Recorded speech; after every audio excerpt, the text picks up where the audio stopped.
Bum bum bottom bum bum bottom bum bum bottom bum bum bottom bum bum bottom bum bum bottom bum bum bottom bum bum Doobie doobie da da da, doobie doobie da da da, doobie doobie da da da, doobie doobie da da, doobie doobie da da, doobie doobie da da, doobie doobie da da da. Ba-da-da, ba-da-da, ba-da-da, ba-da-da, ba-da-da, ba-da-da, ba-da-da, ba-da-da, ba-da-da, ba-da-da, ba-da-da, ba-ba-ba. You are now in session with the Comic Book Couples Counseling Podcast. I'm Lisa Gullickson. I'm Brad Gullickson. And each month we evaluate a different iconic romance within the four-color realm. In this episode, we are lurking the darkened halls of Arkham Asylum and being spooked by our personal demons in our Creator Corner, talking to Christian Ward about his frickin' masterpiece, Batman City of Madness. Masterpiece, already throwing that word around, I Lisa. do not use it lightly. I mean, we did just spend a weekend going back and forth from the Baltimore Comic-Con and the Small Press Expo in Maryland, and I think there were a lot of comics there that could qualify as masterpieces. We've said this before, and we will no doubt say it again, but we are living in a time, we are living in a golden age of comics. There are so many good comics. And when we did finish Batman City of Madness, we were like, okay, this is one of the best ones. I did a very 8th grade personal essay thing. I looked up the definition of what masterpiece is. Of course you did. And actually, the bar for masterpiece is according to this definition, pretty low. Okay. So a masterpiece is a work that qualifies you as a craftsman, as a membership of a guild. Okay. Which I feel like Christian Ward and many artists have done 1,000 times over. To me, what masterpiece means is this work is a true reflection of the creator's insides. It is something that they have considered for a long time. And when you read it and you experience it, you experience a piece of the master themselves. You understand the creator even better. And that's my personal definition for my very thin dictionary I'm working on with one word in it. And Lisa puts that mirror to Christian Ward in this conversation, and Christian Ward is very kind enough to go there with us. He loves having comic book couples counseling conversations, and I think we all benefit as a result. Because we were doing Baltimore Comic-Con and Small Press Expo in the same weekend, we really treated each one as unique little experiences. So with Baltimore, we had a couple panels. We had our panel with Drew Edwards. Sadly, Lisa had to work on Saturday, so she missed moderating the panel. But I was there. I held down the fort, and I think both of those panels were a lot of fun. Certainly for me personally, The Psyche of Superheroes and Bring on the Bad Guys, all of which not only featured Drew Edwards, but cartoonists John Hazard, Gene Selassie, and Lisa Burdage, and were heavily attended. I had that memory of William Stout doing a really wonderful presentation to 3 people. Me, my dad, and one other person. And I was like, who's coming to the Psyche of Superheroes at Saturday at 11 a.m.? And about 50 people showed up, and they were engaged, and they brought some really excellent questions. A lot of fun. So Baltimore was really about those 2 panels for us.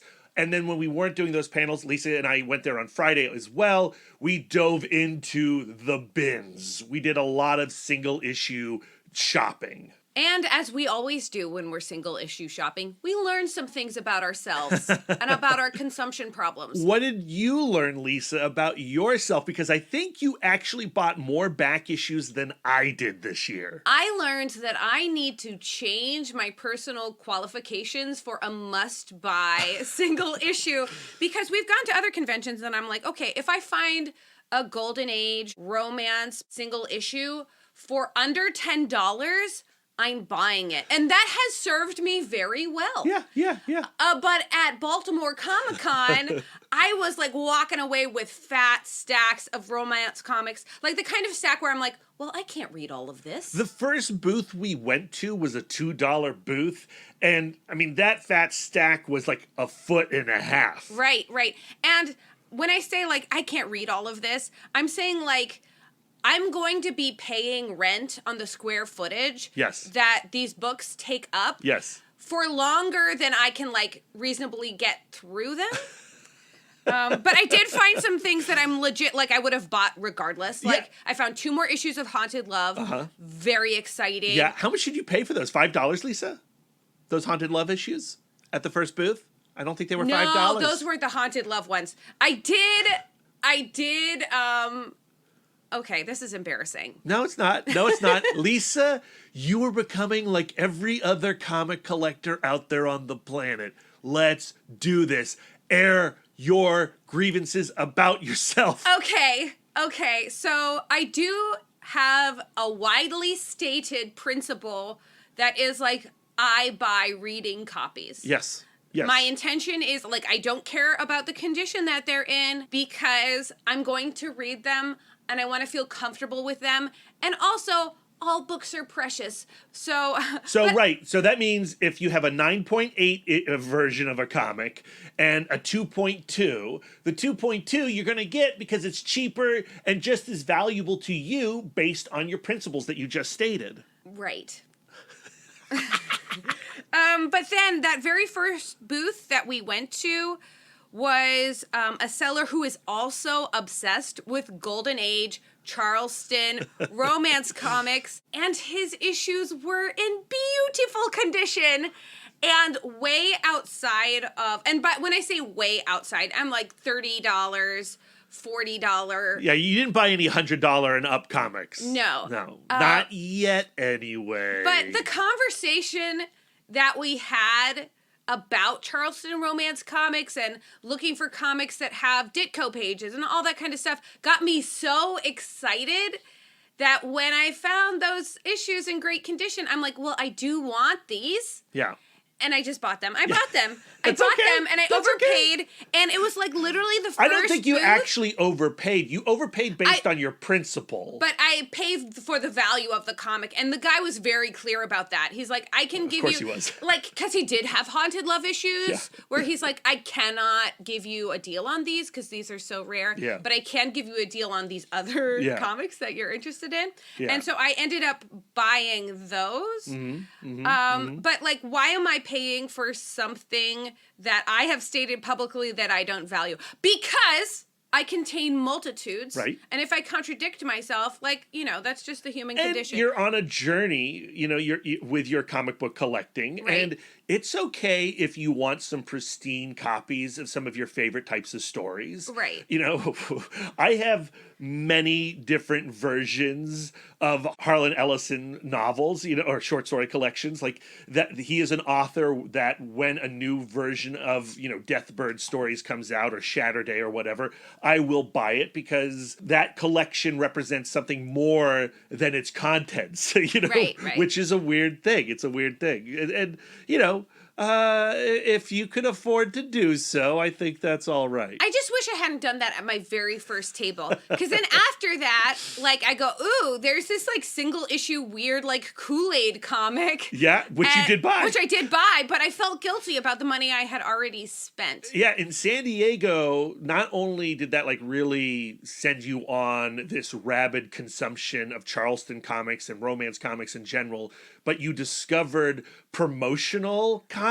I love promotional comics. I love weird educational comics. Yeah. Like there's this one Disney comic starring Donald Duck that was released in the 70s about the gas crisis. Yeah, so How good. can I not buy that? Yeah. And so, you know, Baltimore, unlike a lot of other cons, like the back issues is really where it's at. And if you've been hunting for, say, I don't know, Hot Wheels #1, the Alex Toth comic, you will find it there. Now, you might not find it there for a reasonable price or a price within your budget, but you will find it there. And we did find Hot Wheels #1 for $180, and we did not buy it, but we now know it's possible to get it. Do you know what I did not find that I've been desperately scrounging for is more issues of Angel Love from DC Comics. You found one. You found the first issue. Oh, yeah, I You did. found the first issue. I did. Yeah. So you did get one. You didn't find the others that you were missing. So Right. you're about like 2/3 of the way through to completing that set, I believe. And I was looking for Adventure Comics issues 418 and 419, which have the Alex Toth Black Canary story in it. And I did find them, but not for the price I wanted to pay. I wanted $5 or less than $10, and most of them were $30 or more. So I left those on the floor. My favorite thing that we discovered at Baltimore Comic-Con this year is that on Friday night, Small Press Expo sponsored the world premiere of the documentary Married to Comics at the AFI Silver in Silver Spring, Maryland. And we attended that screening, and I want to do a longer segment about Married to Comics on a future episode, maybe next week's episode even.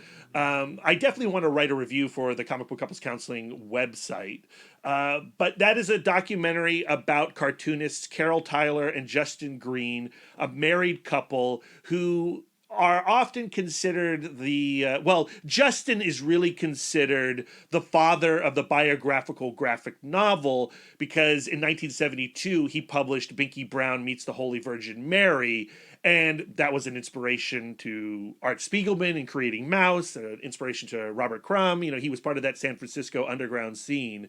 And the documentary starts off kind of a little... like A Star is Born. Well, it starts off like a Talking Heads documentary, where Robert Crumb is talking and Art Spiegelman's talking, and they're all justifying Justin Green's placement in the Hall of Fame of cartoonists. But then the director John Kinnart becomes entrenched in the lives, in the home of Carol Tyler and Justin Green. And that's when it goes from like A Star is Born, like their origin story, to something much more complicated and something I was not at all anticipating. And by the end of that film, I was an emotional wreck. By A Star is Born, I mean like Justin Green, as he was kind of dwindling in significance. Oh, yes. Carol Tyler's career started blowing up. Yes. So you do see this like decline of output of one and this explosion of creativity from the other. Yeah. And I would highly recommend it if you were a fan of comic books, but even if you're not a fan of comic books and you're just interested in people's relationships and romantic entanglements, Married to Comics is a fantastic watch. It doesn't have a distribution yet. They are going to announce something hopefully soon, but we saw it at the AFI Silver. Gary Groth from Fantagraphics hosted a Q&A with John Kinnart and Carol Tyler in attendance. Carol and Justin's daughter was sitting to our left. After the screening, they were selling comics below the giant screen at the AFI Silver using Venmo, but they didn't have Binky Brown Meets the Holy Virgin Mary. So on Saturday, we're back at Baltimore Comic-Con, and I find one copy of Binky Brown Meets the Holy Virgin Mary, first print, 1972, and it was the most expensive thing we bought that weekend, $50. Man, wow. I think we definitely need to do a one-pod stand with Binky Brown. Oh, totally. Because it's about, looking at religiosity through an OCD lens and how maddening that can be and how paralyzing that can be. The comic is out of print right now, which is one of the reasons why it's so expensive. And every reprint of it is out of print as well. And even those reprints from, the 90s are pretty expensive. But Carol Tyler did hint that it might actually be coming out in some form in the near future. But not Fantagraphics, right? No, it didn't sound like it was Fantagraphics. Gary Groth kept a mum on it. So I think we should definitely do that when more people have access to Binky Brown. Mm-hmm. I wouldn't want to do it now and force our listeners to spend, $50 on a single issue comic. Yeah. So that was a highly emotional experience. And then on Sunday, we went to Small Press Expo. And Small Press Expo, if you've never gone, it's basically like the best artist alley that's on the planet. And every table offers something unique and rather incredible. And as a result, it is the most deadly to your wallet. Yeah. And we had dropped a chunk of change at Baltimore Comic-Con, and SPX almost, took us out of house and home. What I love about SPX is that it feels very egalitarian, where you can go to the Fantagraphics booth and get these gorgeous tomes, like these beautiful hardcover embossed books. And then you go to the next table and it's like some guy like, hey, I printed this in my basement. Yes, it's so good. So good. And those basement comics are often the most precious items that you bring home from SPX. Yeah, I found just for like $3, like a $3 impulse buy, I found the sweetest, most introspective comic from the perspective of someone who was trained as a classical singer. Yeah. The creator is Andy Lindquist, and the comic is called What You Owe and What You Own. And it's a really intimate story about the cognitive dissonance Andy suffered being trained as a classical soprano and being celebrated as a classical soprano. I haven't read it yet, but that's on the pile of mini comics that I plan to get through this weekend. You know, it's also a con that you get the most FaceTime with the cartoonists, and a lot of our friends are there. Karen Charm tables at SPX, and we were able to buy their latest X-Men fanzine, and we bought the Wolverine, Cyclops, and Jean print. We got their last copy, and it has like, this is the last copy stickers on it, and we're like, we're keeping these stickers on. Those stickers. And Karen is doing a poster for us to celebrate our 5th anniversary, which we have not talked about yet. And they gave us a sneak peek. And it is so amazing. I am dying to share this poster with you listeners. It's really something special. It's very emotional to look at as comic book couples counseling. And a lot of the little details they include, they came up with on their own, which I think is extra, extra, extra sweet. Often when we go to Karen with a poster idea, you know, like our main show poster, you know, which is obviously inspired by that classic Cliff Chang Green Arrow Black Canary poster, we went to them with, like, can we get an homage of this image? But for our 5th anniversary, the only thing we said to Karen was, well, just something celebratory. Yeah. And they just nailed it. They just nailed it. It's really something special.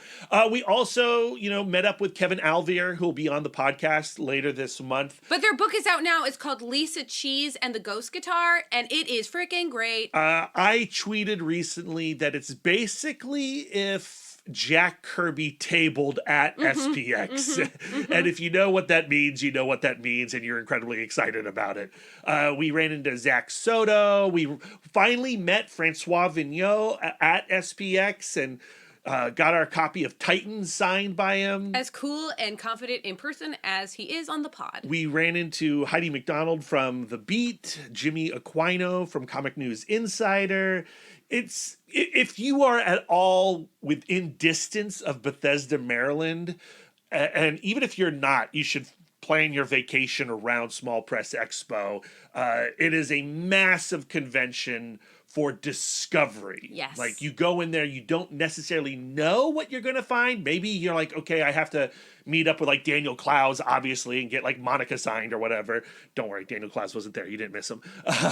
But there's usually like, you know, some headliners, but it's the non-headliners that really make SPX something unlike any other comic book convention. And we pray that it never lands on the same weekend as Baltimore Comic-Con again. Oh, yeah, no, please don't. Please don't. I am still recovering. Okay, so the main focus of today's episode is Christian Ward and his new Batman comic, City of Madness, which comes from DC Comics on October 10th, the first issue. It's a 3-issue series. And yes, it is inspired by Arkham Asylum, A Serious House on a Serious Earth from Grant Morrison and Dave McKean. And there is a conversation happening between these two comics, and we get into that with Christian Ward, but it really feels unlike anything else. It doesn't feel like Arkham Asylum, A Serious House on a Serious Earth in any way. This is not like an homage of Batman Arkham Asylum. It's more like an answer.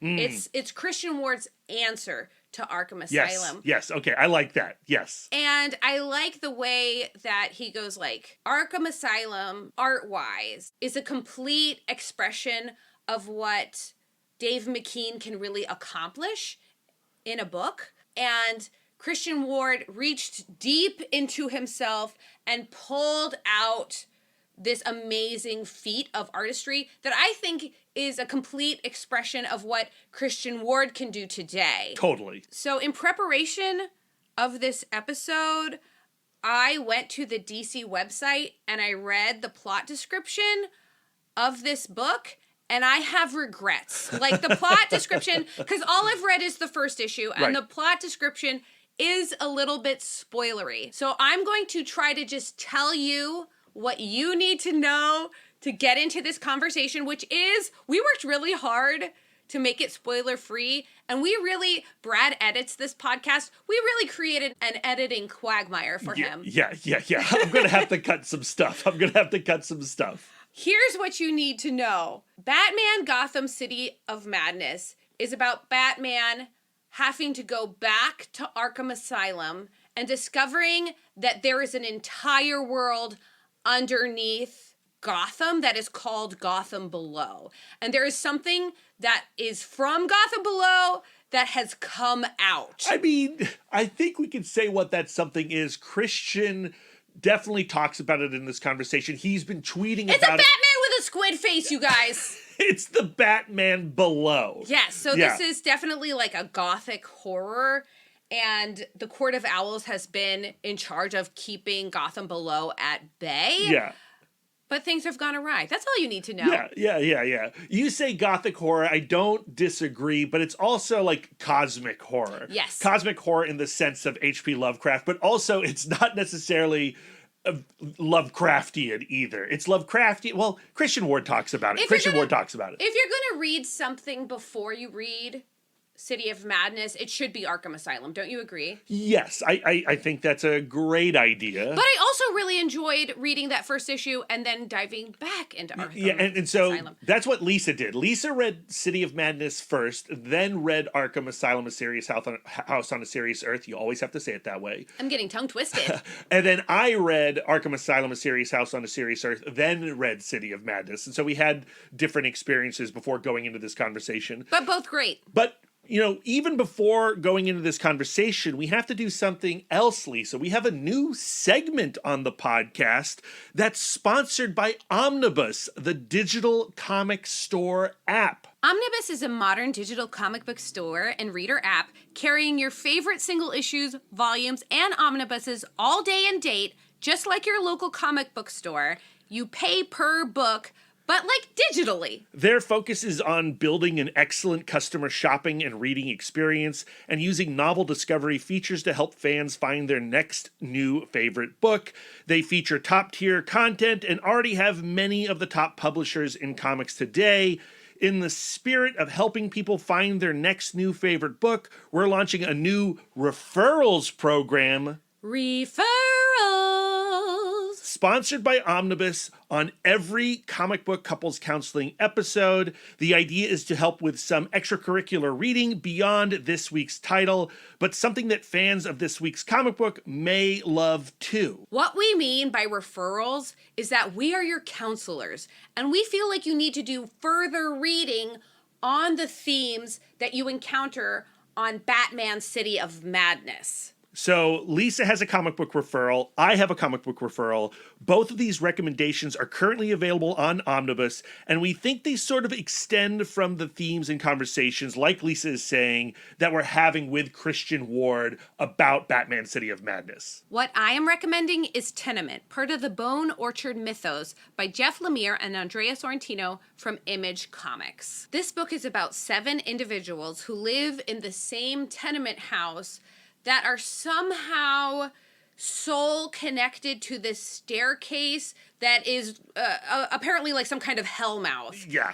There are 3 issues out already, and how I feel like it relates to Batman City of Madness is this idea that it deep inside of us, there is this kind of ugliness that bubbles forth and expresses itself in our lives. Like we all have a staircase inside us where we're hiding the parts of ourselves that we do not want to show, or the parts of existence that we don't want to show. But like like Gotham below, we are all connected by this darkness. And the sooner we can talk about it, the better we will function in the Gotham above, in the tenement house. You know, this is the third entry that Lemire and Sorrentino have done in the Bone Orchard mythos. And for me, it's the most complete thought thus far. I agree that I was going to say something similar, and that it's also maybe the scariest one so far, too. If you like to get the creeps, this is the book for you. I mean, hopefully you've also read Gideon Falls, so you know what you're in for. Mm-hmm. And Sorrentino and Lemire are just cranking that dial up a little bit on the fear factor. We talk about it in the interview, but I get really creeped out when the veil between reality and non-reality is lifted, because I barely feel connected to reality. Absolutely, absolutely. That's a great pick, Lisa. I Thank love you. it. I'm a little jealous. I am sticking with Image Comics. I'm going a little bit of a different route. I am picking Kill or Be Killed by Ed Brubaker and Sean Phillips. It is a vigilante story. It's about this poor kid named Dylan who is having an affair with his roommate's girlfriend, and that is causing all kinds of doubt and self-loathing, and he suffers from depression. And you know, I think this comic is not for everybody. It does deal with suicidal ideation, and so I should put a trigger warning out there. But after a failed suicide attempt, Dylan then starts to communicate with a demon, and the demon is telling him to kill bad people. And Dylan engages with this demon, and he goes out on a vigilante quest, and it only gets sadder and darker and more disturbing from there. I have not been able to talk Batman without talking about, like, his yen for vigilantism comes from this toxic impulse. Yeah.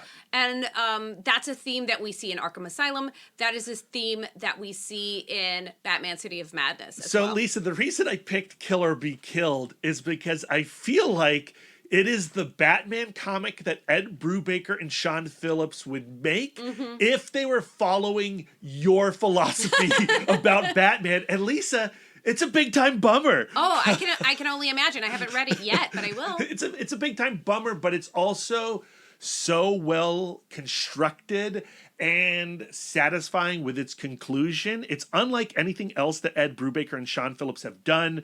I hold them as two of the great comic book creators working in the field, just like I hold Christian Ward.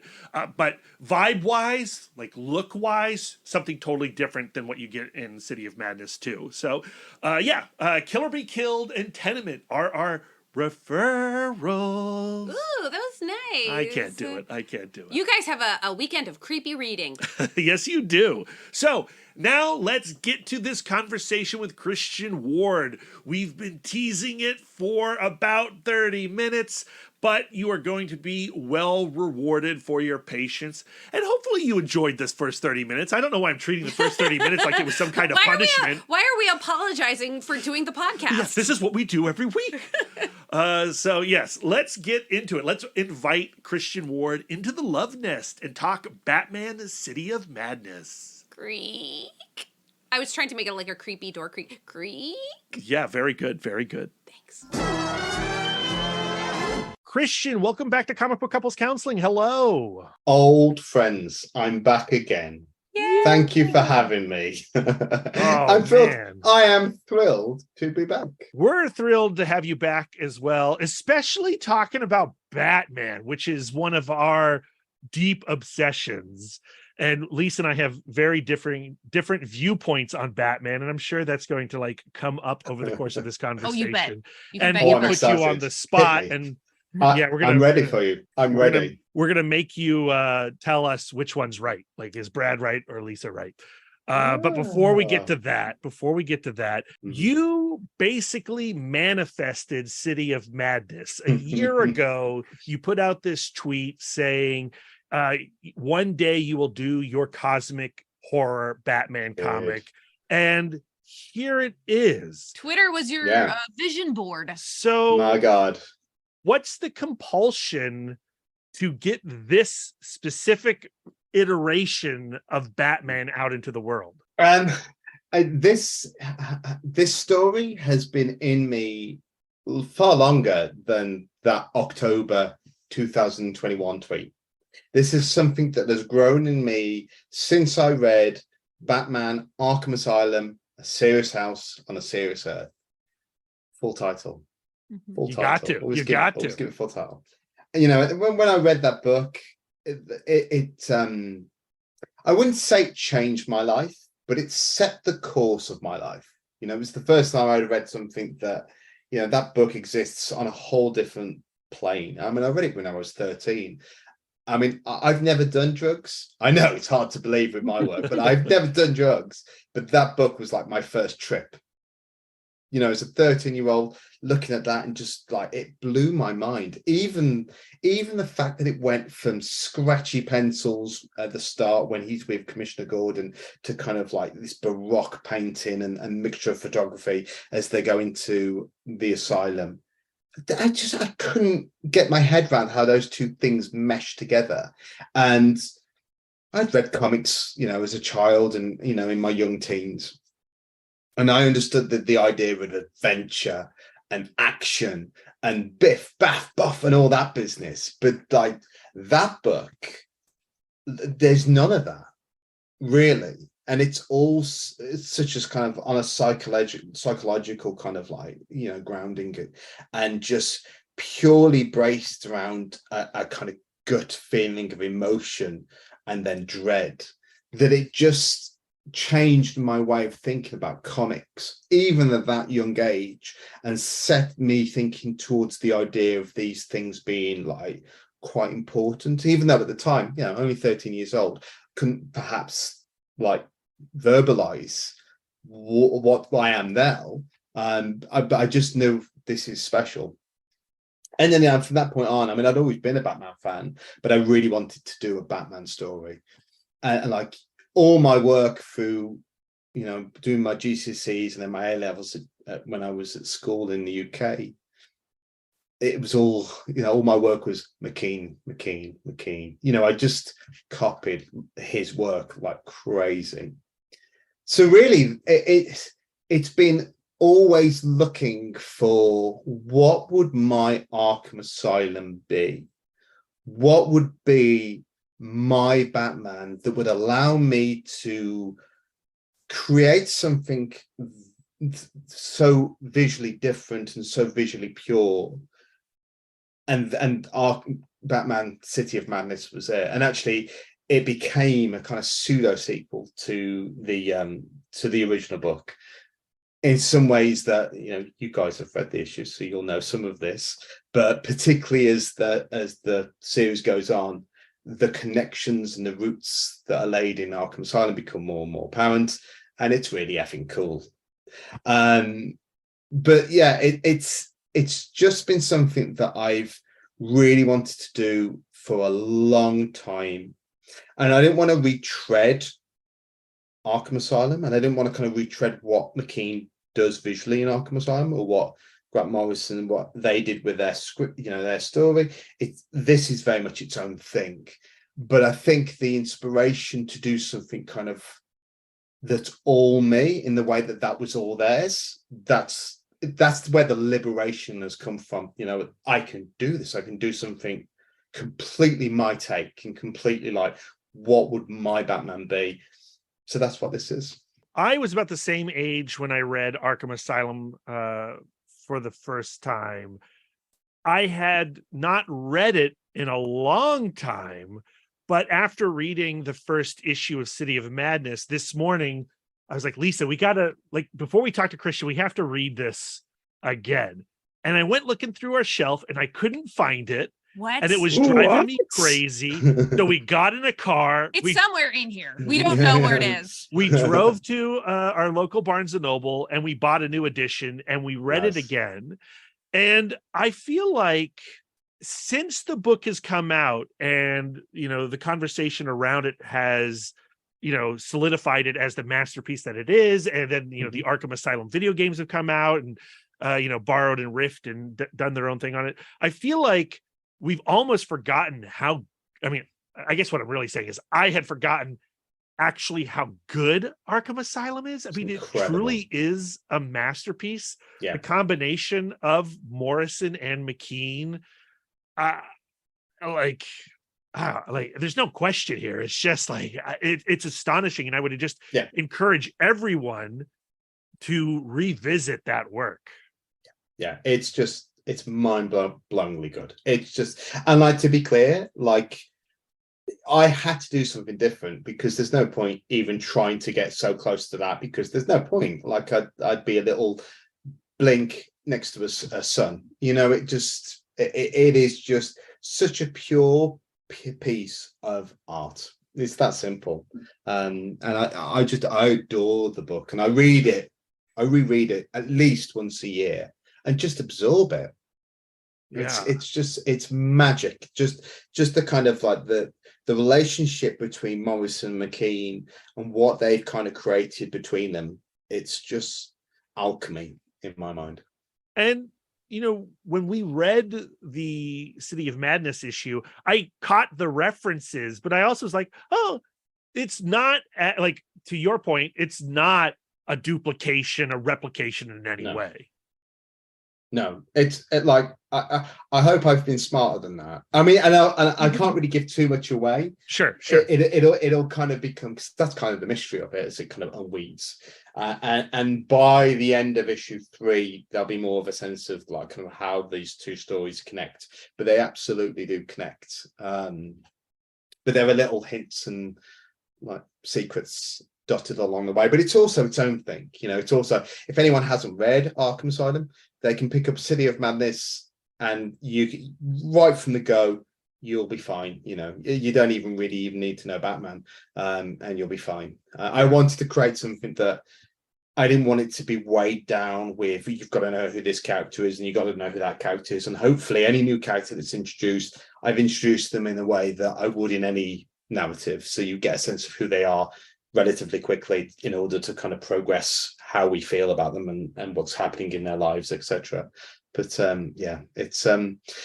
have to say, when you do any kind of like existing character, and this is more true with Batman than perhaps any other character, you are standing on the shoulders of giants, and I completely acknowledge that.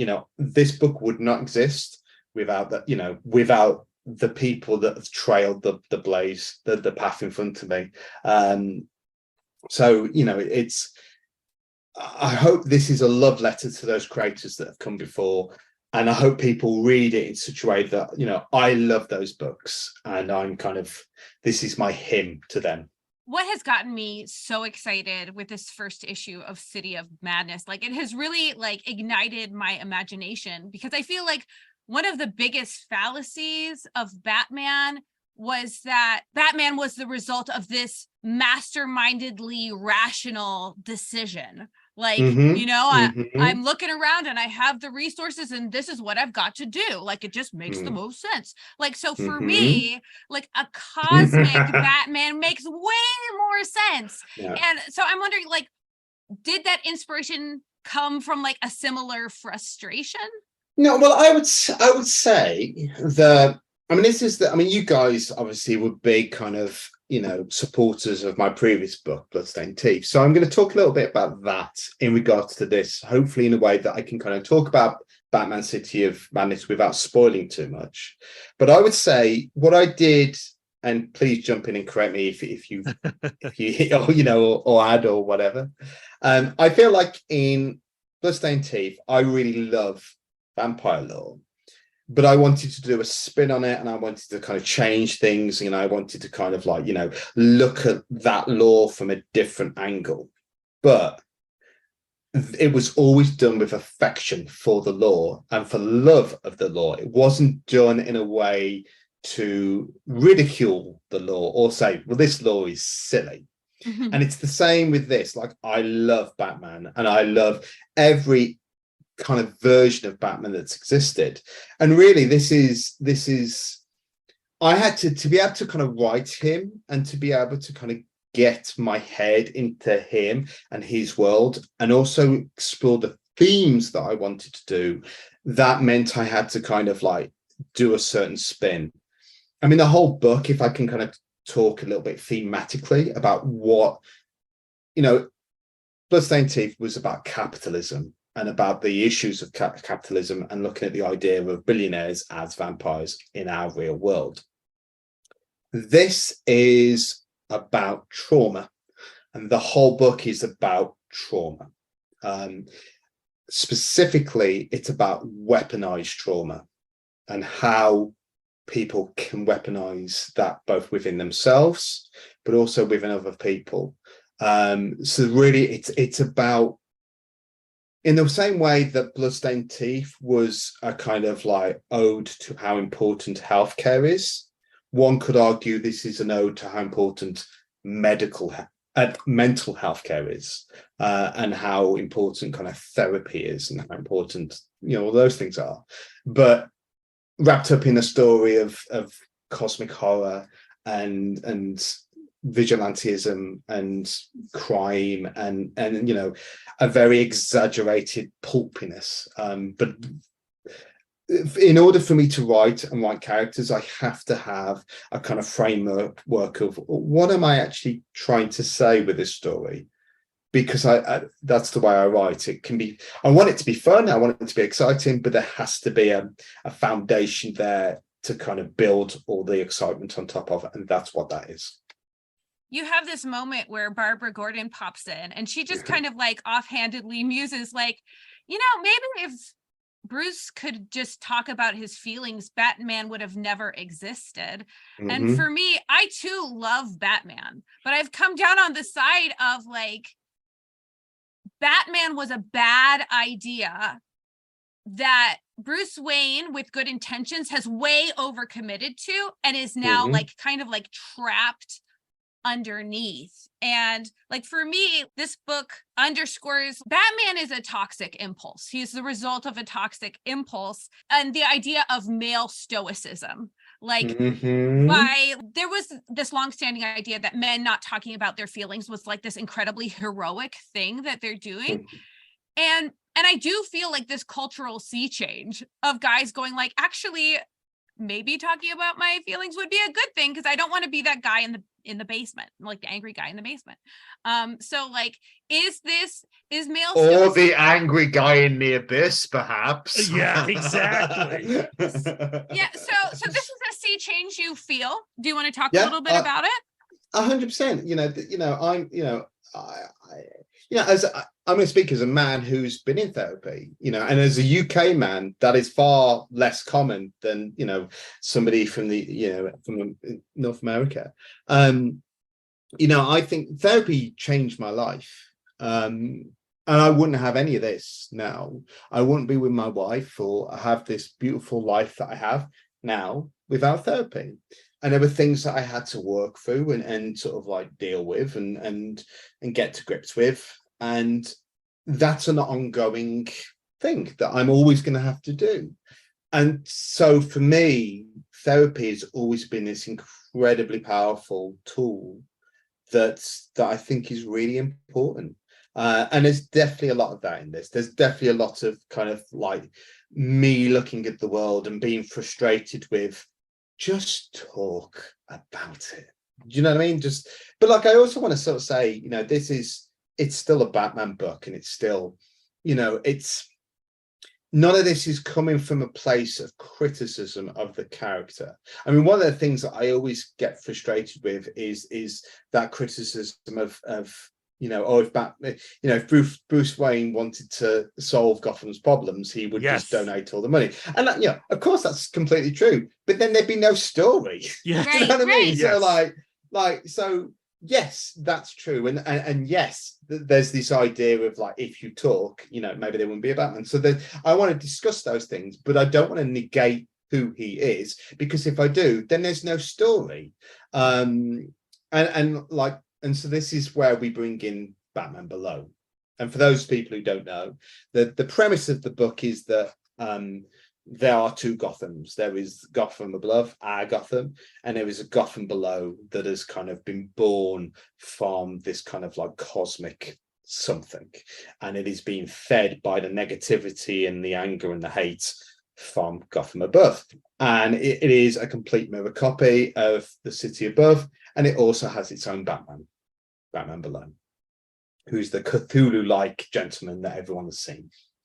And really, the idea was as simple as, I mean, this book kind of like references Bruce Timm's Batman as much as anyone else's. And that line in Mask of the Phantasm where Alfred's talking to Batman, and it's the scene in the cave, and he's looking into the chasm, and he says, I always worry that, you're walking this line of the abyss, and what happens when you fall into it. And it's, the reference to the saying, look into the abyss, and the abyss looks back. And so it's as simple as, if Batman looks into the abyss, who's the Batman that looks back? And this is the story of that Batman, the Batman in the abyss, the Batman who is lost and is as dark as can be. And it's about how will their relationship change both of those characters. My heart breaks for your Alfred, because he wants to help Bruce so badly and so entirely that he goes so far as to write these letters to him and then immediately burn them. And I'm wondering a little bit, what is keeping Alfred from going hey buddy, how you doing? Really, just two guys talking. What is your Alfred afraid of? Is he afraid of pushing Bruce over the edge, or maybe Bruce will discover he doesn't need to be Batman anymore? And if that's spoilery, yeah, I mean, I would say part of that. I mean, in many ways, this is Alfred is he's the emotional through line of this book. And I'm so glad to hear that this has broken your heart, because that's absolutely what it was intended to do. And it's, I wanted to write a book with the idea, and I don't think this is wholly original, but I really wanted to be at the forefront of mine. I really wanted to write the book. Alfred is Bruce's dad. He's his dad. He is. Do you know what I mean? It's he's his dad, and I don't know, and I really wanted to sort of explore that idea of this is not some guy that works for him or they've got a close relationship. It's his dad. So that's how I approached it. But conversations that you need to have with your loved ones, even if you need to have them, they're not always easy. I mean, what show I'm loving at the moment? Everybody's loving it. The Bear. The Bear does that beautifully. You just talk, and it will sort of. But there would be no story if they talked. But it's true to life. We've all had difficult conversations that. Because like what you say, you never know. You never know how it's going to go. Alfred doesn't know how that conversation is going to go, but he loves Bruce. He doesn't know if he's going to be upset. He doesn't know if he's going to push him away, and so they just carry on. And the Bruce and Alfred relationship that and don't want to say too much, when people will. I mean, I think I can kind of, it's pretty much quite apparent from the very first pages. They're kind of living very separate lives. Yes. Yeah.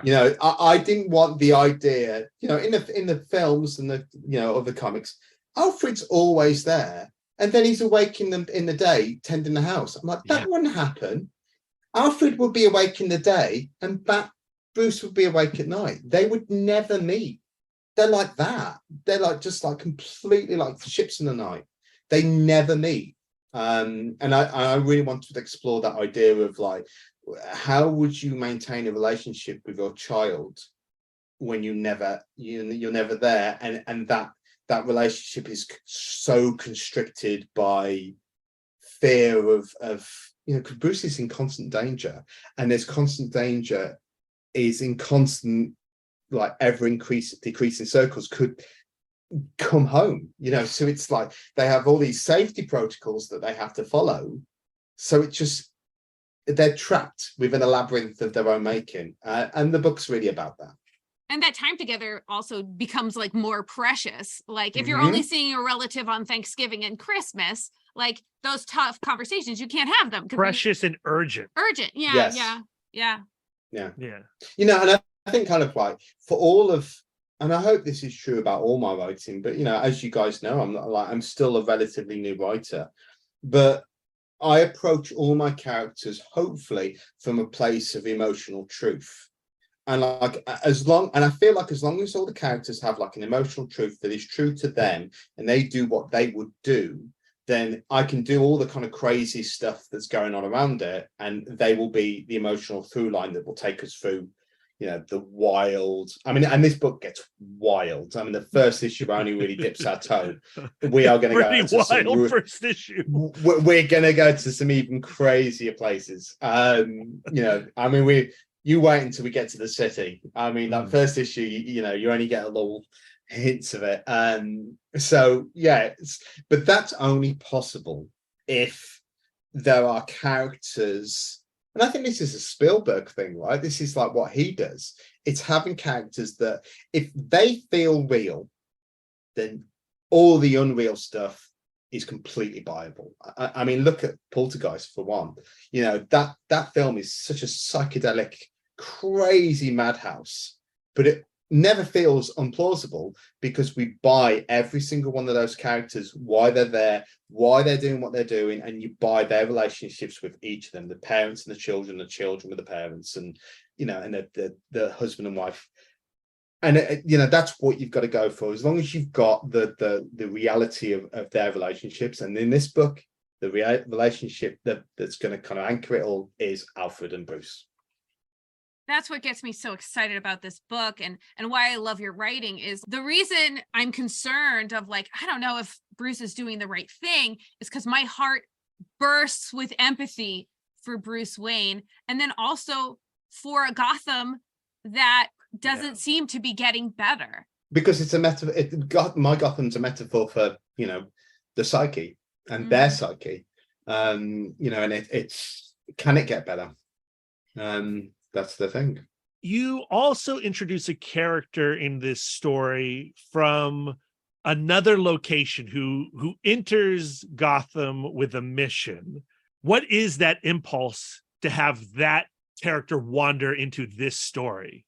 I wanted a character, and this young lad comes from Smallville in my story, and like it was really important to me that Smallville, in the way that kind of Superman represents love and acceptance and charity and kindness, that's a complete opposite of Gotham.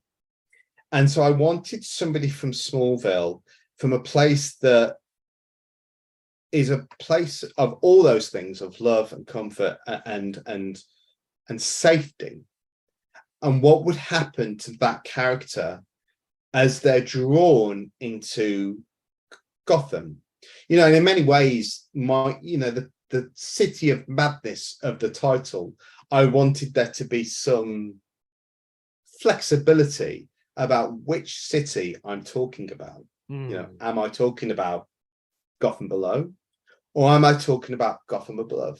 And like, you know, if we tie this back to trauma, and what does trauma do to a person? I wanted to explore the idea that if you took a person from a place that was not broken, and a person that at the beginning of it was not broken, what would the trauma of Gotham do to that person? And so that becomes a big tension of the story as we go through. Like his journey becomes a big thing. Like, what is this city going to do to him when he was born from a place of love? I love that so much. I'm just so taken aback by that answer. The idea of this like kind of binary of like, oh, you can end up above or you can end up below. I love it. Can we talk about Two-Face a little bit? You've introduced. I love Two-Face. He's my favorite villain. Clearly, I love him. I feel the love through your kind of twist on his character. So I would love for you to talk a little bit about how Two-Face makes you curious, how Two-Face inspires you as a creator, and a little bit of what inspired you to take him in this direction without spoiling. Yeah, God, that's hard, right? Because you guys know. Right. Okay. Well, I love Two-Face. I mean, Two-Face for me, it's weird. Like, I like Two-Face for me is so close to Batman. He is Batman's counterpoint in a way that kind of like the Joker isn't. I mean, the Joker is Batman's arch nemesis because they're completely different. Whereas I've always seen Two-Face as Batman's mirror. And I'm sure there were books. I mean, I think even in The Dark Knight Returns, I'm sure there's a line that talked about looking at my reflection, Harvey, or something like that. So it's nothing new. But like, I love this idea. And it's not always mentioned in his stories that he was Bruce's friend. They were mates, and obviously we see that a little bit in, the film The Dark Knight. But there was love there. They love each other. They're friends.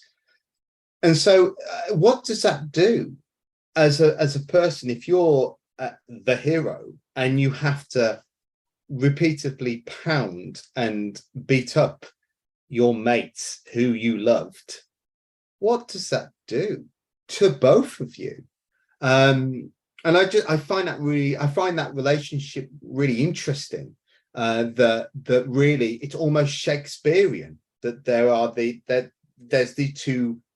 there's a relationship beyond the violence, and that's what makes the violence interesting and exciting. Not in a visceral way, but just in like a conflict way.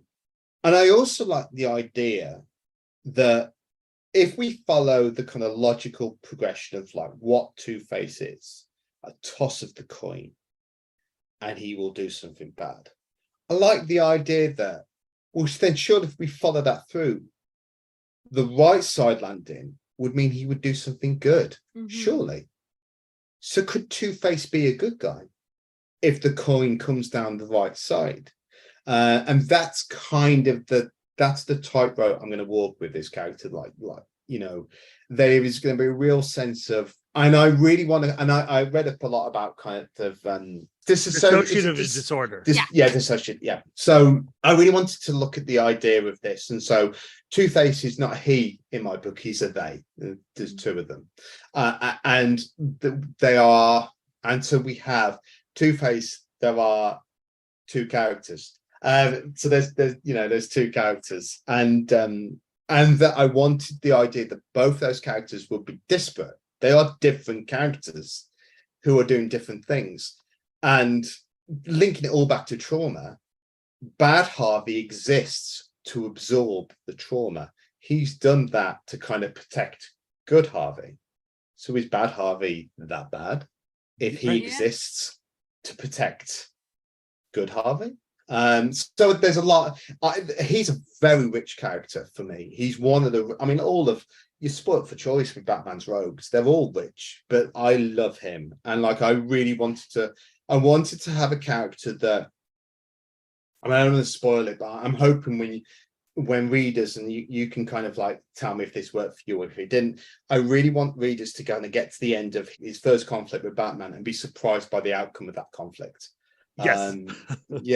Success. Because like, and that for me was just like, I did, and hopefully there's enough action and excitement in this book that people aren't going to feel dissatisfied. But this book, I didn't want it just to be pow, boom, bang, bang, boom, boom. I wanted the conflict to be far more about people trying to connect and not being able to connect, and within this faith, and it's very fantastical and very hopefully exciting monster-filled world.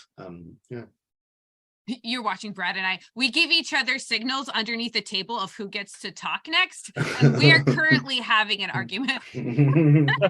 So like, you won. I won, as I usually do. You're taking Two-Face to a place, like, I've always interpreted Two-Face as like nihilism, where he's like a guy who's like, oh well, clearly the trauma in my life shows that like good choice, bad choice, it doesn't really actually matter. They are equal, so it might as well be the toss of a coin. But you bringing up this idea of, if the odds fell a little bit differently, he would be good. And that just inspires me. I guess Brad was right. I didn't have a question.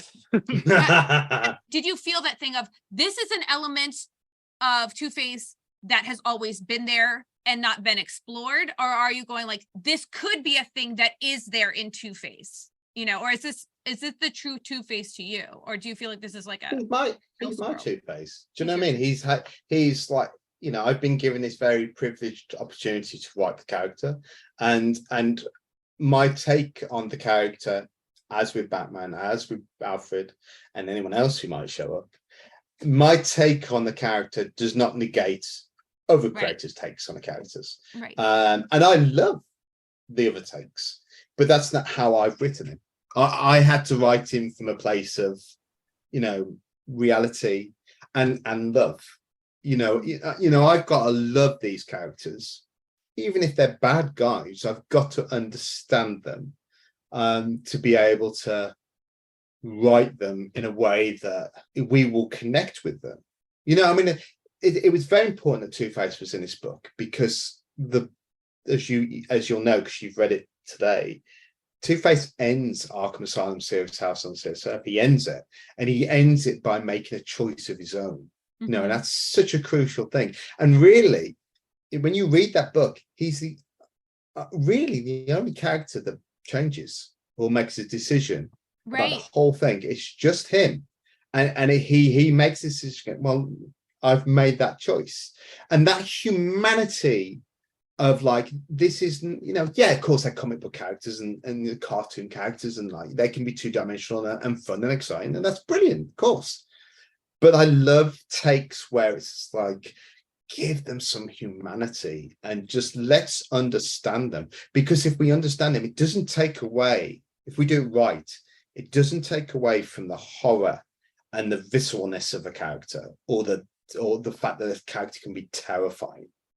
If anything, if we do it right, it can make them even more terrifying. And that's hopefully, with all of the characters I'm putting in, hopefully you put a drop of love in everybody, then it makes them more human, and that makes the monster a little bit more monstrous, because choice becomes involved. Yeah, I mean, that's comic book couples counseling. That's what we believe about every character. And what I love about Gotham, like that idea of like, Batman could have just as easily been the Joker or any other person, Arkham Asylum, one of the like, when they introduce Two-Face into Arkham Asylum, and we've seen how Dr. Ruth has kind of broken Two-Face by introducing, we weaned him off of his coin. We got him to use a die, and that gave him 6 choices. And then tarot cards. Yeah, and then tarot cards, and then we're going to introduce him to the I Ching. And we see what that has done to Two-Face at the beginning, and how Batman sees that therapy. And it's such a brilliantly sad moment in that book, and horrific moment in that book.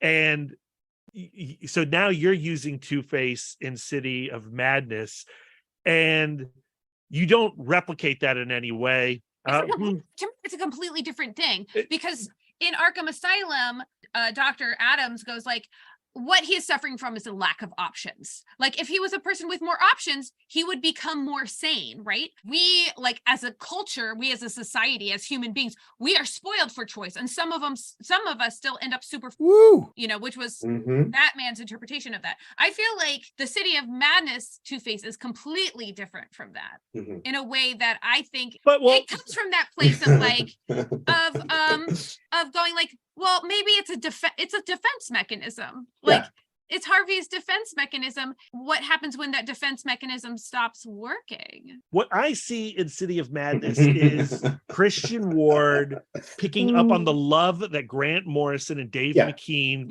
contribute, delivered upon Two-Face, and then wanting to keep loving Two-Face, but in a new way. 100%. 100%. Like I've done it in my way, but with the same loving intention. Because I like Two-Face is 100% my favorite villain. Like I think he's I mean, it kills me that he's never really been done properly in film. Like, Yeah. he just hasn't. Like even in The Dark Knight, I hate him in The Dark Knight. It just, to me, that's not Two-Face. Yeah. Because Two-Face should be really nuanced and sad, and and he's like almost there, but he's just almost, doesn't work for me. And let's not talk about the other one. I love this, by the way. Brad has some a lot of things he could say about the Dark Knight. I'm more a Batman Begins person, I guess. Yeah. Oh, I love Batman Begins. I think it doesn't get its Agreed. due. And actually, in many ways, I prefer Dark Knight Rises to Dark Knight. I do too. Yeah, like we are in the minority, my friend. Yeah, I know. I mean, like, don't get me wrong. I don't know. It's a great film. It's a great film. Sure, agreed. But it's the first half is better for me than the second half. Whereas, I mean, I think Batman Begins is almost a perfect film in regards to kind of superhero films. I think it's phenomenal. And I think even though The Dark Knight Rises, there's lots in The Dark Knight Rises that doesn't work, but it's such a bold, shoot for the sky film. And it does so many interesting things that I kind of forgive it of so many kind of like slightly wonky and slightly kind of awkward things here and there, because it's just so, like, it's really fun.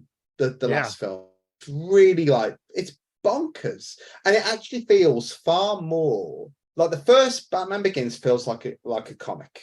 Dark Knight to me never felt like a Batman comic. It felt like a gangster film with people in costumes. Mm-hmm. Whereas Dark Knight Rises feels like a DC summer event. Yes. And I love that about it. I know that you're in a very precarious position because you're writing Batman, and you're inviting that when you write Batman, you're inviting criticism of your take on Batman, because everybody has their like little headcanon. I'm just shooting off irresponsibly because nobody really cares what I think, which is great. To me, like, I see Batman as a guy who has been watching Gotham like it's a jar that everybody can't get open. Like, nobody can pop open the jar of Gotham City to make Gotham City a better place. And so he's the guy who goes, just give me the fucking jar and I can twist the top off, So to me, Batman is a guy who's like, I have the most resources, and since I have the most resources, I'm entitled to try to fix Gotham. I can do it on my own. So like, when he hears, like, if there was more money in mental health, the world would be a better place. And it just doinks right off of his cowl. Like, he doesn't even like receive it. You're presuming that Batman is not a deeply selfish man. Right. No, I think he is a deeply selfish man. I think he is a deeply selfish man. But like, that, just because you're deeply selfish doesn't mean that, one, that you're selfish, and two, you are a bad person. I think that a person with really good intentions can still fuck up an entire city real bad.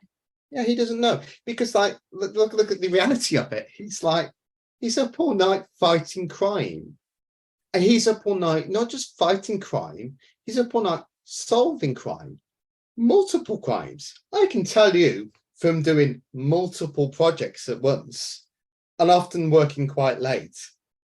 My mind's tapioca. I can't do anything other than this. I'm completely focused on this. I can do this really well, but anything else, I'm not even considering. And that, to me, is Batman. He is like a shark on crime. My Batman is Hamlet.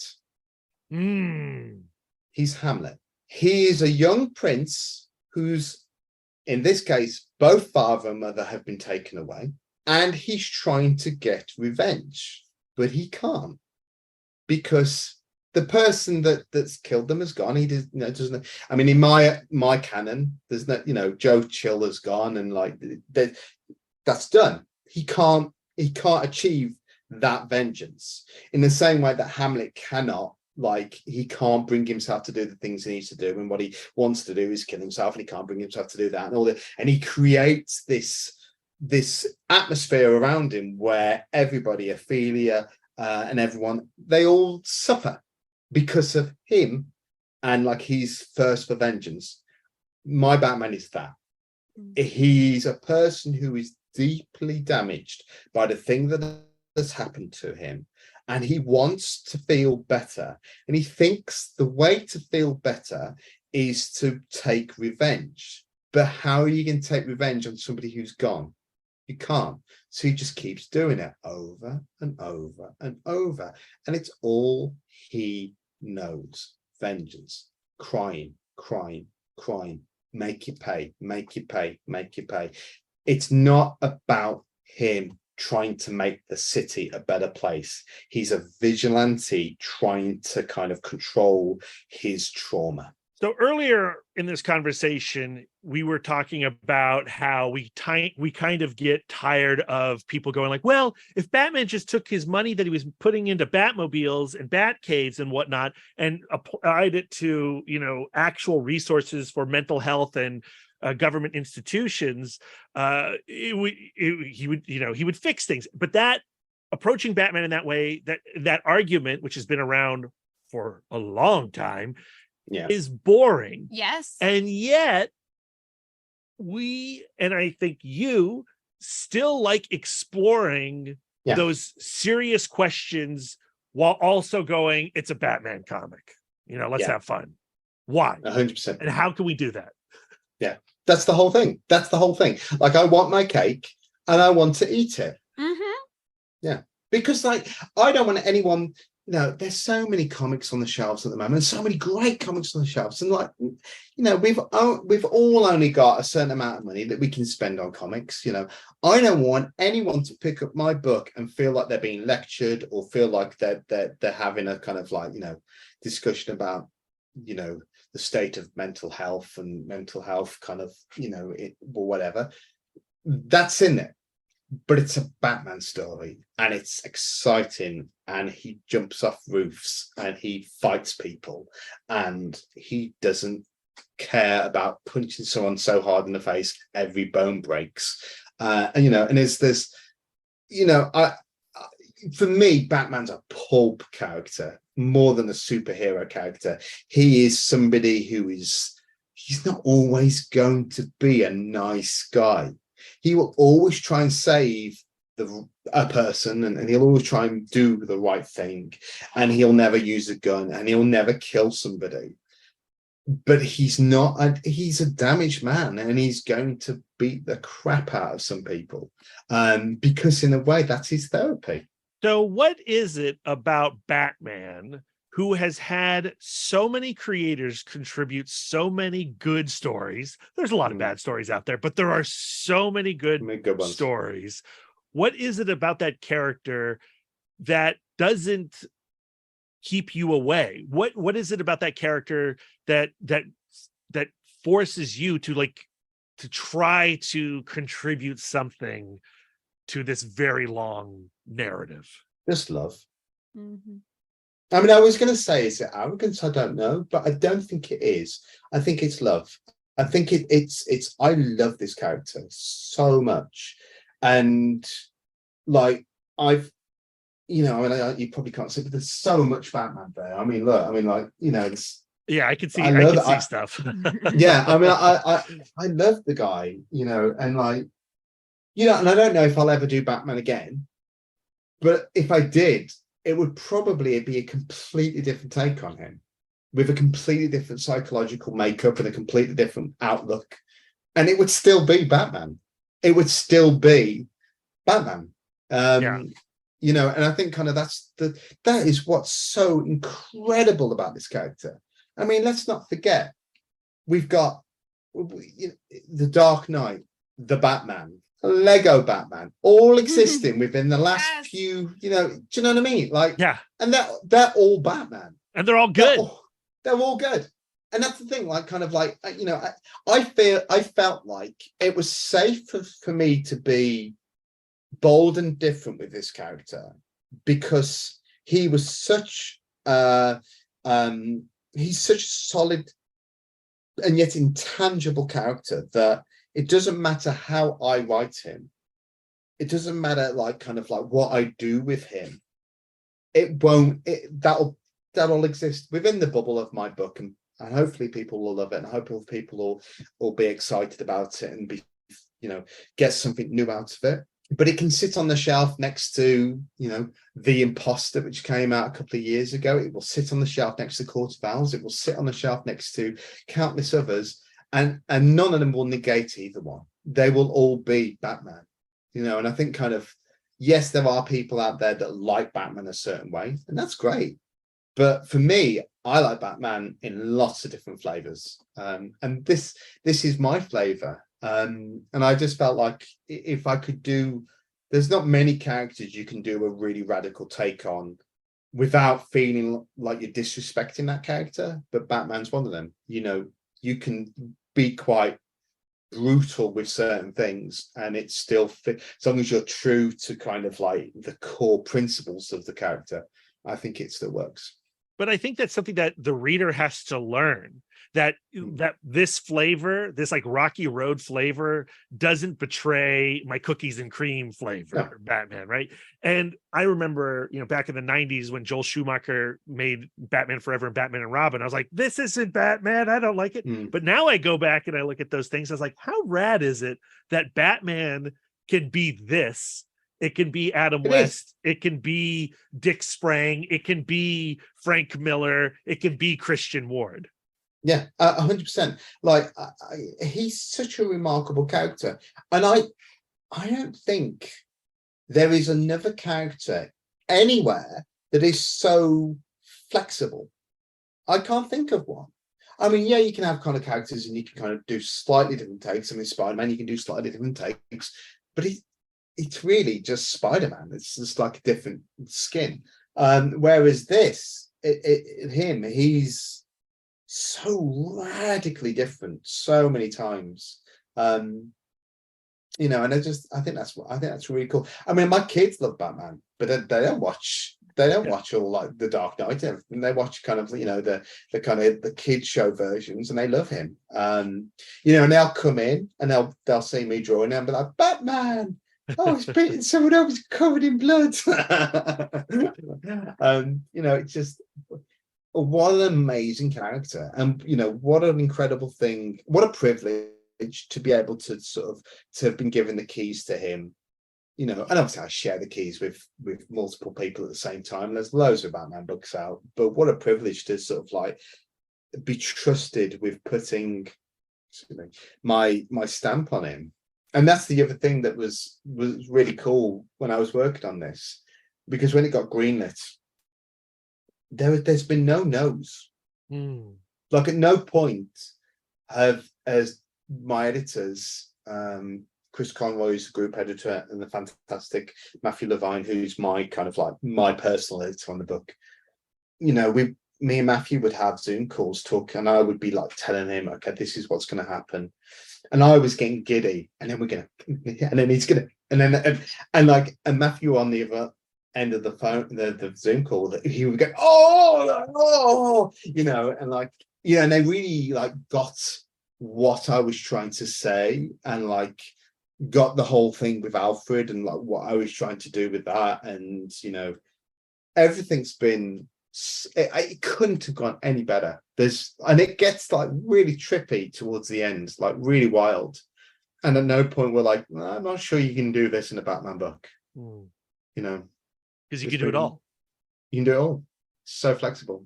I wonder if the longevity of Batman, the character, and the fact that his story can be retold and retold and retold, is that the center of his story is trauma. And trauma is the thing that we as a culture are all terrified to talk about. Like going like, if something really bad happens to me, will I become a bad person, or something bad has happened to me and I'm having feelings? Am I a bad person? It goes back to where this conversation started of like, if we knew how to talk about our feelings, would there be a Batman?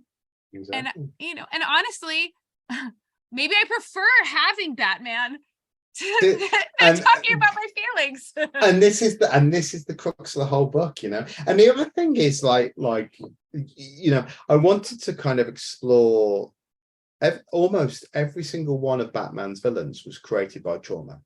Mm-hmm. And yet Batman doesn't go, hang on a minute, I recognize what you've gone through.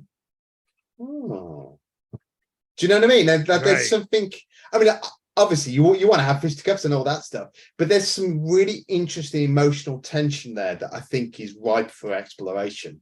And hopefully, I'm doing that with this book and just exploring the parallels between, the trauma that created Harvey and the trauma that created Batman. Were those two events that different? And there's, I don't want to spoil who else is going to be in the book coming up, but there's lots of characters that in Batman's lore that had a bad day. I mean, like, they've just done a line of books, haven't they, that had a bad day, and that one bad day kind of like, that the trauma that created spawned who they became. And there's so much lovely, rich, emotional stuff there that you can kind of really get your teeth into.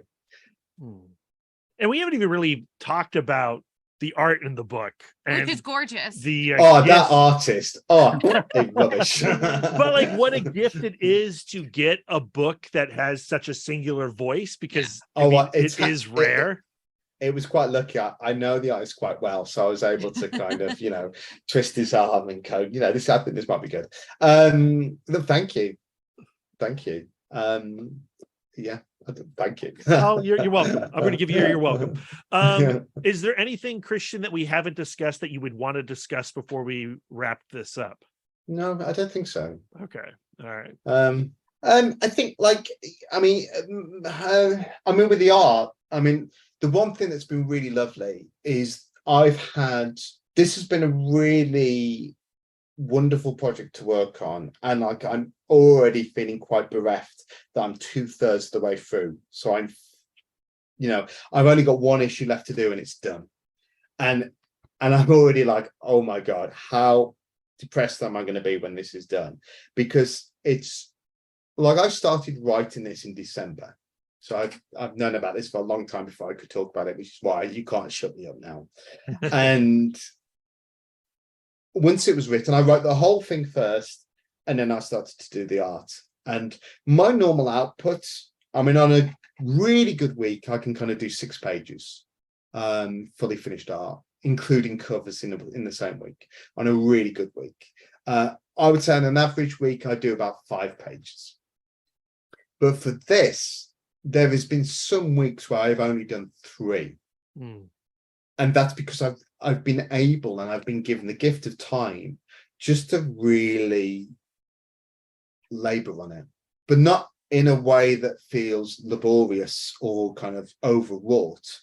More just to have the time to just really make each page sing. And so that in the same way, and again, I'm not mimicking McKean's artwork or trying to do what he did in that book, but I feel like McKean was a very pure artistic intent to what he wanted to do.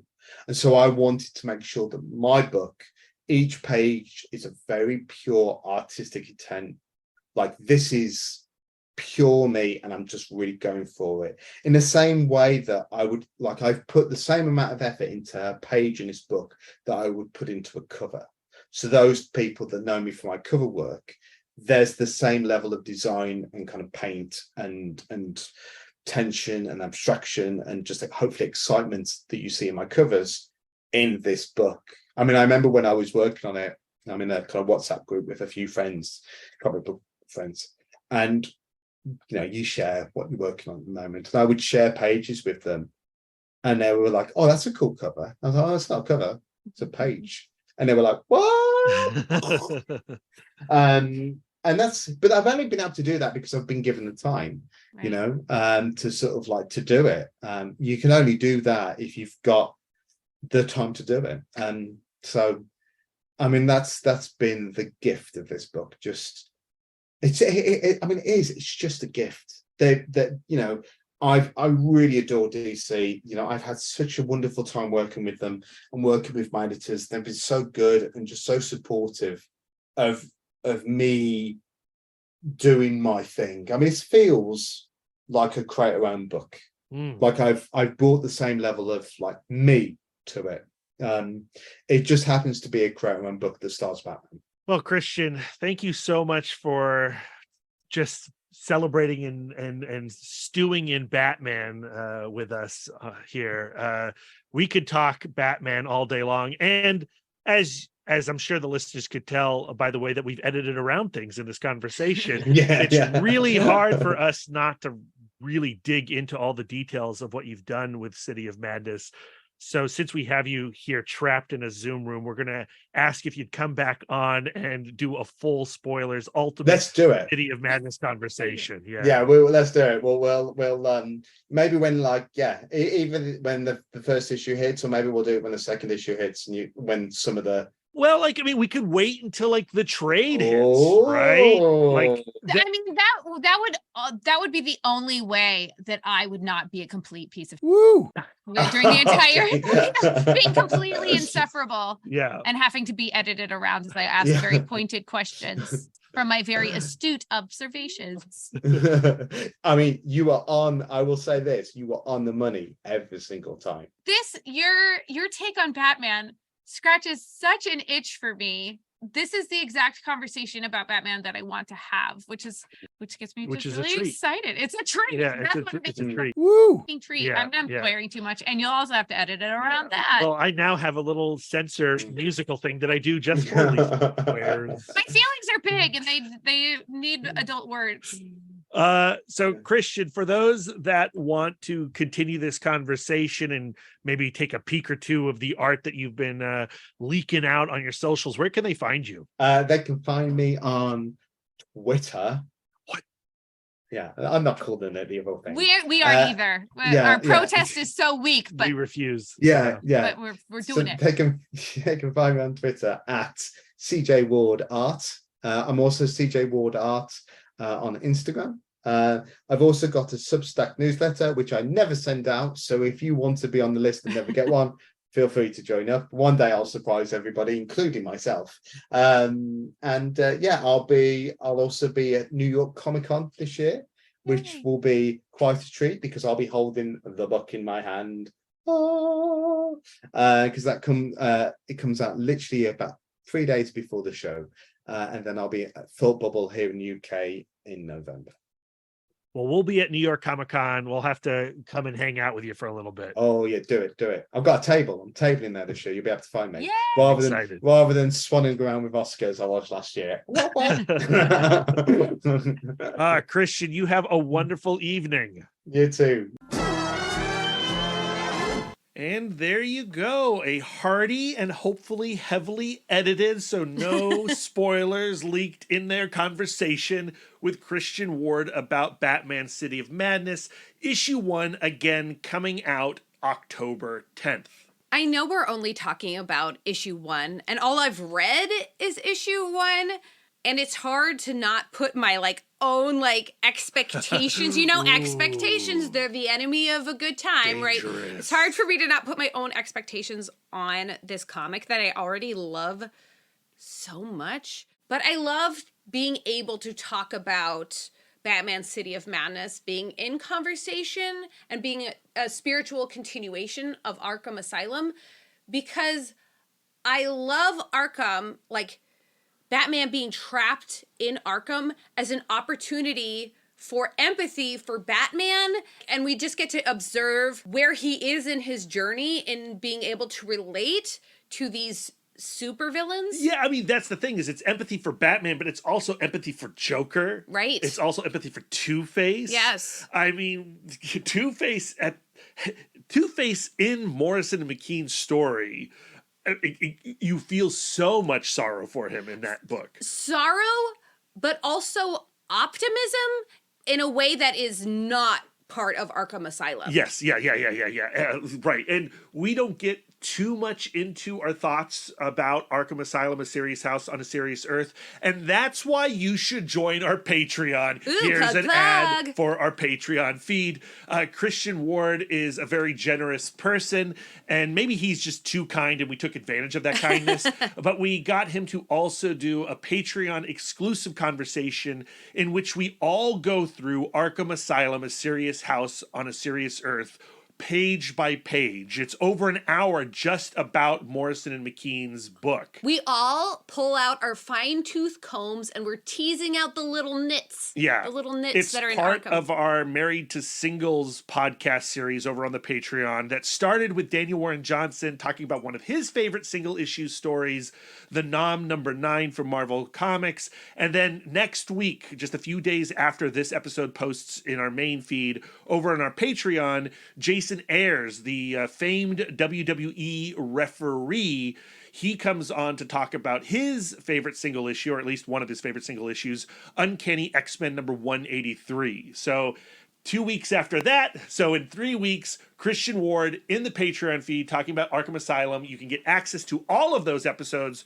for just $1 or $12 a year. $1 a month or $12 a year. So that's our ad for Patreon. You should really check it out. And again, great continuation of the conversation you just heard. That was a plug so seamless, I didn't see it was coming. Thanks, Lisa. But I also want to get into really acknowledging Alfred as Bruce Wayne's dad and what a soul weight. I'm using the word soul a lot, but like what a heavy burden to be Batman's dad and like supporting him in that, with the very real possibility it's actually causing Bruce more harm than good. But I like how Christian frames it as Alfred lost something that day too, when Thomas and Martha died. Alfred suffered a trauma just as much as Bruce Wayne, the child, did. And oftentimes we think of Alfred as a support system for Bruce Wayne, but Alfred made some serious choices too. The Batman vengeance quest also belongs to Alfred, and I like how Christian Ward is exploring that idea in City of Madness. I just like thinking of Alfred nurturing Bruce Wayne into Batman and then realizing, oh my God, there are no takebacks. And like he's really encouraged Bruce Wayne to go down this toxic impulse. I'm going to use that phrase again, that toxic impulse, and going like, maybe I've created a monster. Yeah. And then also, by the way, there's a Batman below. Oh, yeah. And also, like, there is no good time. Yeah. Like, I think that that's also considered in this issue. There's no good time for Alfred and Bruce to have a real heart-to-heart because every day is an emergency for Batman. Yeah. I'm just freaking stressed. I need to get that second issue of City of Madness. It's almost here. The first issue's almost here. Again, October 10th. A great Halloween book. And it stands apart from other Batman stories. It really does. And it's because of Christian Ward. I really appreciated Christian Ward saying, this really felt like I was constructing an independent comic. It didn't feel like I was making corporate comics in any way. DC just let me do what I wanted to do. I had tremendous freedom. And so what you get here is a book that you would also get at like Image or whatever. It's just a pure expression. It's a pure expression, yes. DC is slaying right now. They really are. Yeah. I'm enjoying a lot of DC comics right now. We have a review up on the site right now of Birds of Prey #1. It's a 10 out of 10 comic as well. And the next batch of Comic Book Couples Counseling episodes all feature books that I am considering as favorites of the year. So good. Like, can we just express gratitude for comics present? Yes. We are spoiled. Yep. Just like we were saying, coming out of Baltimore Comic-Con and SPX, you feel so inspired right now by the medium. And before we talk about what's coming up next, who's coming into our love nest, we actually need to do some words of affirmation.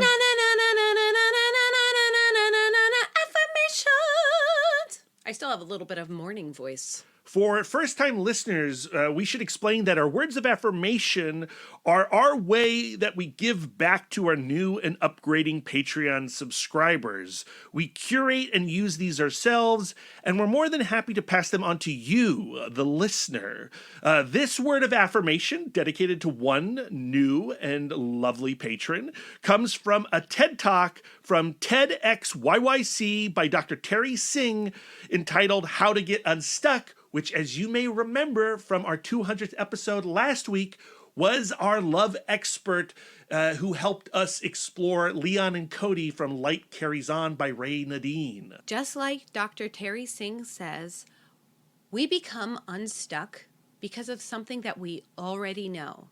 So I think we should get into a reflective state of mind. We should slow down, take a deep and cleansing breath.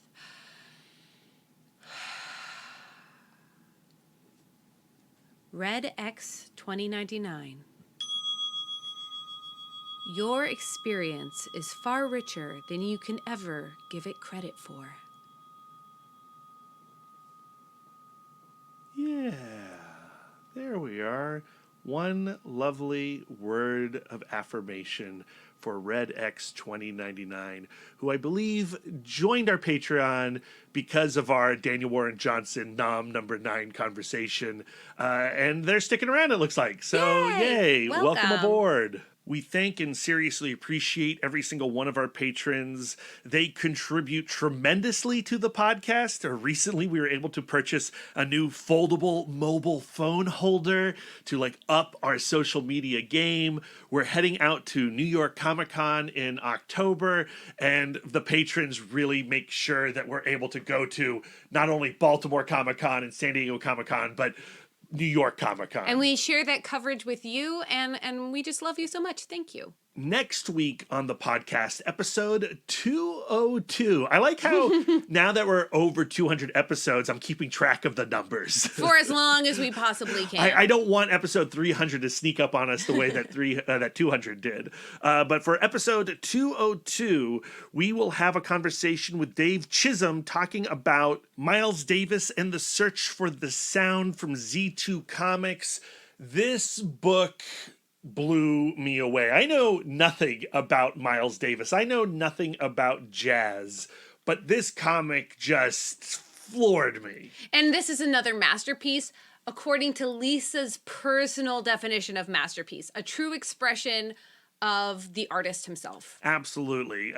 Do not miss this chat. Put Miles Davis and the Search for the Sound on your radar. You're going to want to get this book.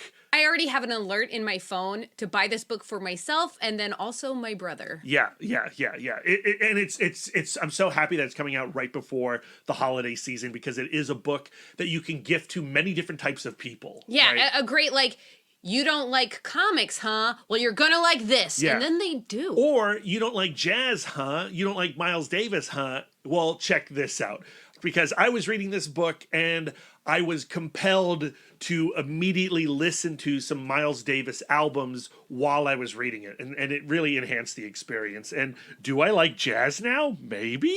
Coming on the heels of that conversation will be an episode with Patrick Hovarth talking about Beneath the Trees Where Nobody Sees, David Dasmalchian talking about Count Crowley, Chris and Laura Somney talking about Jonna and the Impossible Monsters. This is the ultimate Jonna and the Impossible Monsters conversation, full spoilers. And we have conversations already recorded for our October episodes.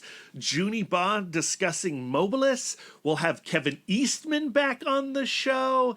Yeah, it's going to be a wild fall for Comic Book Couples Counseling. And then, of course, there are also our Alamo Winchester screenings. We are screening the Dark Knight trilogy. This Sunday starting at noon. And with special introductions with Christian Ward. Yeah, because not only did we have him do one episode about City of Madness, one episode about Arkham Asylum, A Serious House on A Serious Earth, we were like, I need a virtual intro for Batman Begins, a virtual intro for The Dark Knight, and a virtual intro for The Dark Knight Rises, and he said, you bet, and you don't want to miss these virtual intros. I really like his Dark Knight Rises one so much. If you're a patron and you still haven't gotten your free ticket, reach out to Lisa or Brad. We'll make that happen for you. You bet. Okay, Brad. Yes. I am headed into my very own Gotham Below. Oh, no. Yeah, it's emotionally taxing, but the coffee is amazing. Where can we send our words of affirmation to you, Brad? Starbucks below. I feel like Starbucks above is already Starbucks below. It's definitely a hellmouth. You can find me on most social medias at MouthDork. If you have words of affirmation for our logo, you can send them to Aaron Prescott at A Cool Hand Fluke. And if you have some words of affirmation for our radical banner art and show posters, send them to Karen Charm at Karen_X-Men fan. Lisa, where can our listeners send their words of affirmation? Lisa, where can our listeners send their words of affirmation to you? I'm always accepting words of affirmation at Sidewalk Siren on Instagram and Twitter. If you'd like to spend more quality time with us, you can subscribe to us on Podbean, Spotify, YouTube, Google, and Apple Podcasts. Whatever app you prefer, we're everywhere. If you'd like to get exclusive, you can join our Patreon, where you'll get more content, including weekly bonus episodes. If you'd like to reach out and touch us electronically, you can email the podcast, cbccpodcast@gmail.com. You can visit our website, comicbookcouplescounseling.com, or follow us on all the socials at CBCC Podcast. You can give us the gift of 5 stars on Apple Podcasts. And if you'd like to do an act of service, why not write a review of the show while you're there? Yes, please. We're fluent and receptive in all 5 love languages. It really warms our hearts and helps the pod. So until next time, friends, keep your love tank full. And your psychic rapport open. Doopy doopy. Bum bum ba da bum bum ba da ba.